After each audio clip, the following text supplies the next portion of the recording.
Hola amigos, ¿cómo están? Nos encontramos nuevamente en esta su secuencia Agenda Ambiental, compartiendo el set con Daniel Sánchez Velázquez, de la Defensoría del Pueblo. Él es el jefe del programa de pueblos indígenas. Con él conversaremos sobre la labor que realiza Defensoría del Pueblo en favor de los pueblos indígenas y comentaremos también un tema que ha estado en las noticias de las últimas semanas a raíz de la lamentable muerte de Edwin Chota, un líder Ashéninka, quien junto a otras 3 personas, también comuneros de la comunidad Alto Tamaya Sahueto, fueron victimados presuntamente por madereros ilegales. A raíz de estos lamentables sucesos, el tema de la tala ilegal y la problemática asociada como la falta de titulación de comunidades nativas ha cobrado nuevamente un auge en las noticias. Este tema que forma parte de la agenda indígena y otros tantos estaremos compartiendo con Daniel. Daniel, gracias por participar. A ti, muchísimas gracias por la invitación y poder conversar sobre la labor de la Defensoría del Pueblo y sobre todo por estos temas pendientes que están para la vigencia y el ejercicio adecuado de los derechos de los pueblos indígenas. Sí, muchas gracias. Y en ese punto, ¿cuál es el trabajo que viene haciendo el programa de pueblos indígenas en favor de los pueblos indígenas? ¿Qué temas están abordando? Y seguidamente, con relación al caso mencionado, ¿cuál ha sido la actuación en el caso de lo ocurrido en la comunidad de Sahueto? Sí, mira, hay que entender primero, y justo estamos de aniversario como institución, porque acabamos de cumplir 18 años de vida institucional. Ya somos una institución mayor de edad sí. Y que como tal ya tiene determinados logros que mostrar a partir del trabajo que ha realizado en los últimos años. Justamente el programa de pueblos indígenas es uno de los primeros programas que la institución crea, una de las primeras áreas que la institución crea a partir de darse cuenta que había una lejanía muy profunda del Estado con los pueblos indígenas y era necesario tomar una particular atención a sus demandas y comenzar a hacer recomendaciones para que el Estado implemente determinadas políticas que puedan acercarlo. A lo largo de los años ciertamente hemos visto alguna mejora, todavía falta muchísimo, no hay una presencia estatal en toda la zona amazónica, es justamente esta distancia que uno puede ver reflejada en casos muy lamentables como lo sucedido con Edwin Chota, donde el Estado, a pesar de las múltiples veces que Edwin le tocó la puerta, no tuvo una respuesta inmediata y adecuada.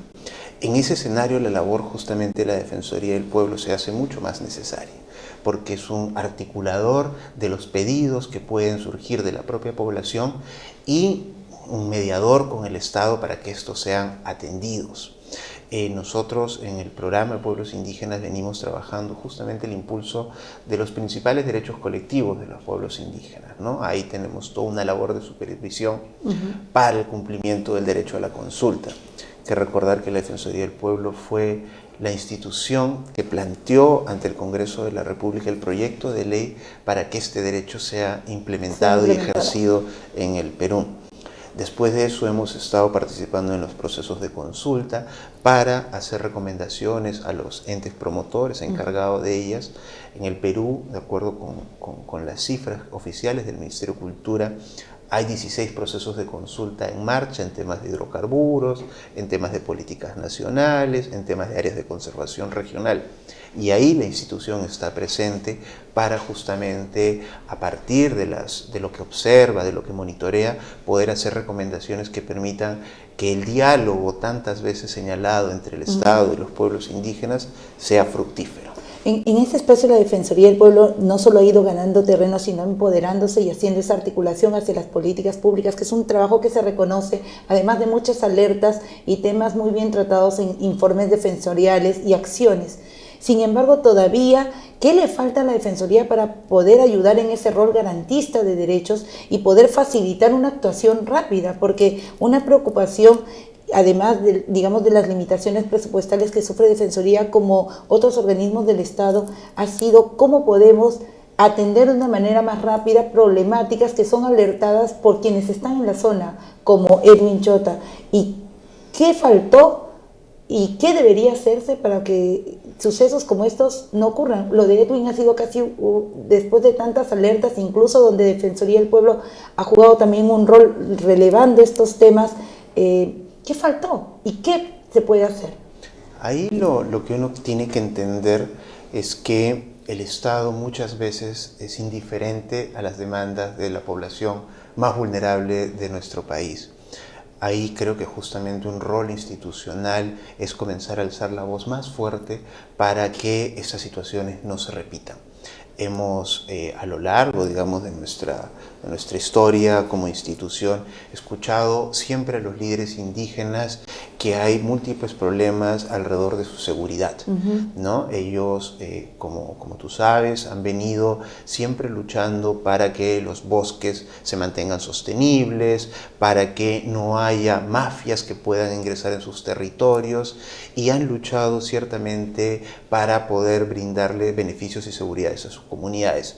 Muchas veces estas mafias que están en estas zonas no ven con buenos ojos el trabajo que realizan estos líderes y terminan por generar amenazas o amedrentamientos que lamentablemente en algunos casos, como en el de Edwin, terminan generando su pérdida de vida, ¿no?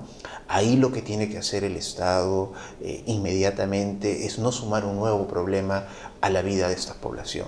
Esta población que ya, digamos, sufre los abates de múltiples delincuentes, como los taladores ilegales, como la presencia del narcotráfico. No podemos agregarle a ello la indiferencia del Estado, la indolencia frente a sus reclamos.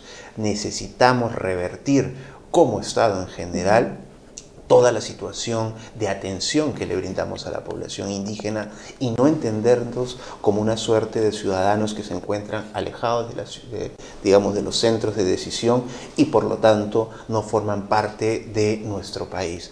Al revés, tenemos que entender que son los ciudadanos mucho más vulnerables dentro del ejercicio de la ciudadanía nacional y a quienes mayor atención debemos brindarle para que no se sientan solos.